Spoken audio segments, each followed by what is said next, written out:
Story 1. Last September, 3 friends and I went backpacking into Glacier Valley, Montana. We were all getting older. Jobs, families, drifting cities. So this was one of those, let's do something real before life buries us kind of trips. Just 4 guys in the middle of nowhere. No phones, no plans beyond hiking, drinking whiskey by a fire, and telling the same stories we'd told in college. The valley was beautiful. Endless trees, snow-dusted peaks, and air that tasted like river water and pine. The spot we picked for our base camp was tucked between 2 ridges with a natural clearing. Quiet, remote. No trails, just wild ground. We set up camp, hung food bags, built a fire. That first night was amazing. Stars like glass, cold but not biting, and the kind of silence you forget exists in cities. I slept better than I had in months. Then came the second night. Around 3 a.m., I woke up. No sound, just a weird feeling. The kind that tugs at your stomach before your brain catches up. I noticed the tent flap was open, and Mason, one of the guys, was gone. I unzipped my bag, stepped outside expecting to see him relieving himself. But he wasn't at the tree line. He was in the middle of the clearing, barefoot, shirtless, just standing there, facing the woods. I called his name once, no movement. I walked up slowly, heart thudding, and tapped his shoulder. He flinched so hard he almost fell. His eyes were wide but foggy, like he'd just woken from a deep dream. He mumbled, "Where am I?" His feet were scraped up and muddy. He had dirt under his fingernails and a pine needle stuck in his hair. We got him back in the tent, gave him water, and the next morning, joked about how he must have been sleepwalking. Mason laughed too, but it was forced. He didn't remember a thing. The next night, we made a point to zip the tent tight and keep our boots inside. Didn't matter. At exactly 3:02 a.m., Mason got up again. I wasn't asleep this time. I'd been lying awake, listening. He unzipped the tent slowly, like he was trying not to wake anyone. No emotion, just movement. I grabbed his arm and shook him. His eyes flicked toward me, like he didn't recognize me for a second. When he fully came to, he looked terrified. That morning, Alex, our most tech-obsessed friend, pulled out a trail cam and set it up outside, angled to watch the tent and the surrounding tree line. We didn't tell Mason. The 4th night, I stayed up again. 3 a.m. came and went. No movement. I fell asleep eventually. In the morning, we checked the footage. It started at 2:57 a.m.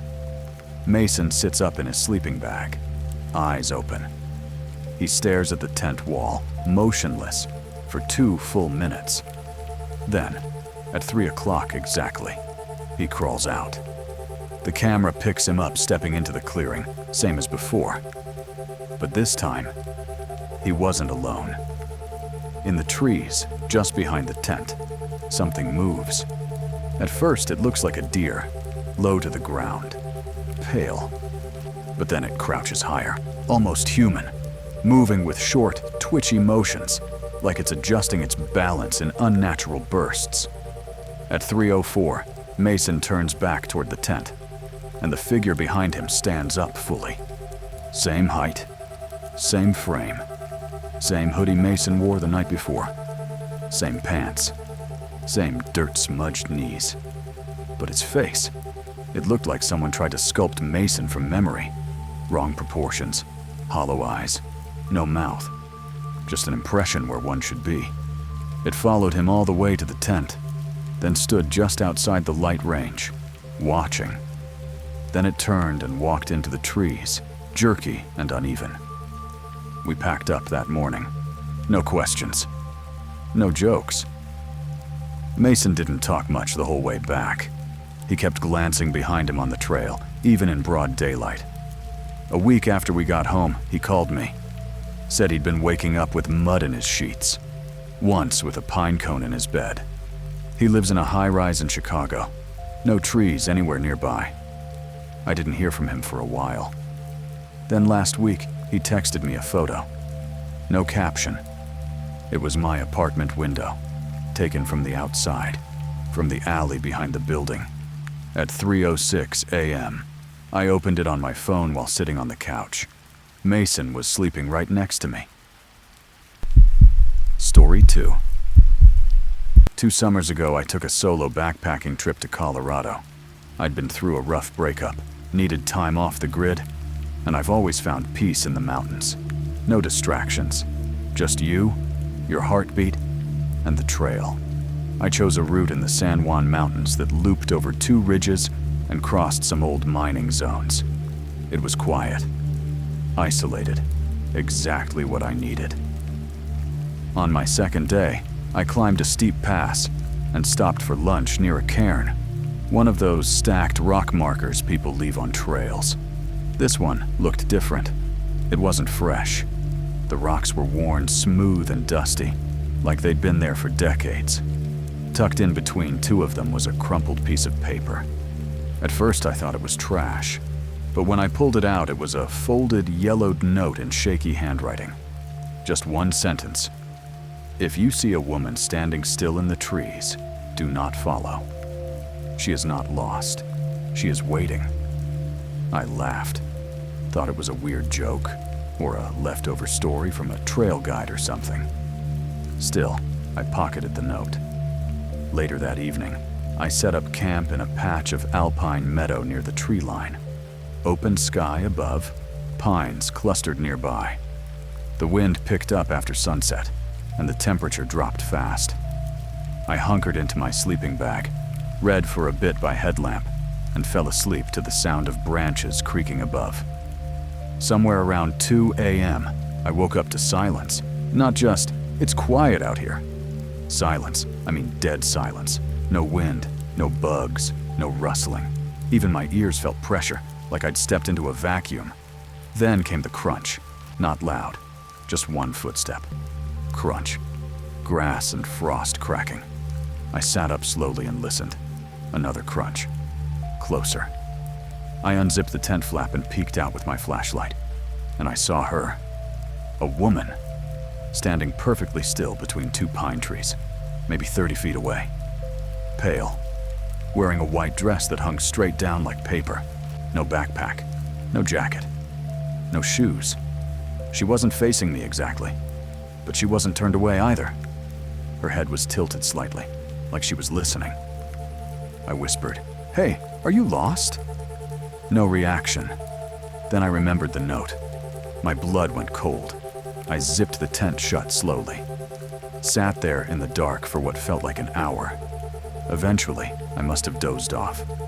Adrenaline does weird things to your brain. At sunrise, she was gone. I told myself it had been a dream, a stress hallucination. But I packed up fast that morning and planned to hike straight out. A few miles in, I stopped to check the GPS, and that's when I heard it again. Crunch. I turned around. There she was, further up the trail, same white dress, same bare feet. This time she was facing me head on, but her face, it didn't move, like it was frozen in place, too still. Her eyes were open, but unfocused. Her arms hung at her sides, limp. I called out again. "Are you okay?" She didn't speak. She just took one step forward and smiled. I ran. Didn't care about the pack weight. Didn't care about the trail. I ran until my lungs burned. When I finally stopped to breathe, I was alone again. I kept moving. Fast. I never saw her again. Back at the trailhead, I checked in with the ranger station to report what I'd seen. The ranger, a guy in his 60s, listened quietly, then asked if I'd found any notes on the trail. I said yes. He nodded slowly and said, "Third report this summer." He wouldn't say more. I still have the note. It's in my glove box. Folded, yellowed, torn. Some part of me feels like I should throw it away, but another part of me wonders if I do. Will she find her way back? If you made it to the end, you're braver than me. Don't forget to subscribe if you want more stories that'll keep you awake at night.